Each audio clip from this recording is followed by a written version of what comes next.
बिस्मिल्लाहिर्रहमानिर्रहीम। अस्सलाम वालेकुम स्टूडेंट्स। बेटा आज के लेक्चर में हमने स्टडी करना है फ़िनोल को। फ़िनोल का जो टॉपिक है ये आपकी बुक में पेज नंबर 219 पे गिवन है, तो यहाँ से आप इसको देख सकते हैं। बेटा फ़िनोल आप सिंपली कह सकते हैं एरोमेटिक अल्कोहल को, यानी कि एक ऐसा अल्कोहल जिसके अंदर एक बेंजीन रिंग प्रेजेंट हो, उसको हम फ़िनोल कहते हैं।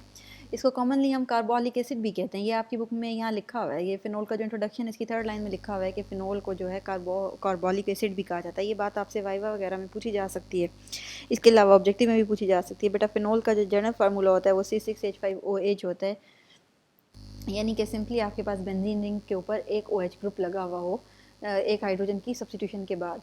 जब बेंजीन रिंग में से हम एक हाइड्रोजन हटा दें और उसकी जगह OH ग्रुप को अटैच कर दें, तो इस जो कंपाउंड आपको अचीव होता है उसको हम फ़िनोल कहते हैं। फ़िनोल सबसे पहले आपके पास रंज ने 1834 में कोल टार से ऑब्टेन किया था, और इसके अलावा भी आप थोड़ा बहुत इसका इंट्रोडक्शन जो है वो यहाँ पे लिखा हुआ है, इसको देख सकते हैं। इसमें उन्होंने आपको बताया होगा कि इसके अंदर एक ये एरोमेटिक अल्कोहल है, इसके अंदर एक बेंजीन रिंग होता है, इसके अलावा एक हाइड्रोक्सिल ग्रुप होता है, कॉमनली इसको कार्बोलिक एसिड कहा जाता है।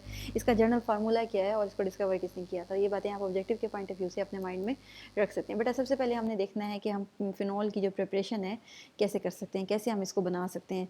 तो क्लोरोबेंजीन से जो फ़िनोल की प्रिपरेशन है ये एक बड़ा फेमस रिएक्शन है। इसको डॉज मेथड भी कहा जाता है। ये आपसे नाम के साथ जो ये क्वेश्चन है ये पेपर में आ सकता है आपको 2 मार्क्स का, कि व्हाट इज़ डॉज मेथड या how can you prepare phenol from Dow's method, और ऐसे भी कहा जा सकता है कि how can you prepare phenol from chlorobenzene. तो ये आपको ज़रा पता होना चाहिए कि इसमें आपने ये वाला जो केमिकल रिएक्शन है ये लिख कर आना है। बेटा इस रिएक्शन में हम सिंपली सबसे पहले क्लोरोबेंजीन का रिएक्शन करवाते हैं सोडियम हाइड्रोक्साइड के साथ at 300 degree Celsius and 150 ATM। तो हमारे पास ये सोडियम फिनोऑक्साइड आयन जो है इसकी फॉर्मेशन होती है।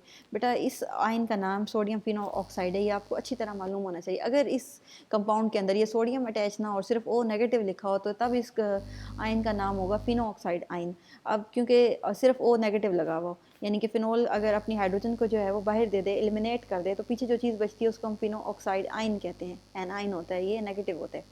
अब यहाँ पे सोडियम अटैच है तो इसका नाम होगा सोडियम फिनोऑक्साइड। जब आप सोडियम फिनोऑक्साइड को HCl के साथ रिएक्ट करवाएंगे तो सिंपली जो ये सोडियम है ये इस HCl के Cl के साथ रिएक्ट करके आपके पास NaCl बनाएगा, और जो ये O है ये इस HCl के हाइड्रोजन के साथ रिएक्ट करके हमारे पास फ़िनोल की जो है वो फॉर्मेशन करेगा। तो रिएक्शन इंतहाई आसान है, इसको आपने मिक्स नहीं करना है, सिंपली आपने क्लोरोबेंजीन का रिएक्शन करवाना है सोडियम हाइड्रोक्साइड के साथ पर्टिकुलर टेम्परेचर और प्रेशर पे।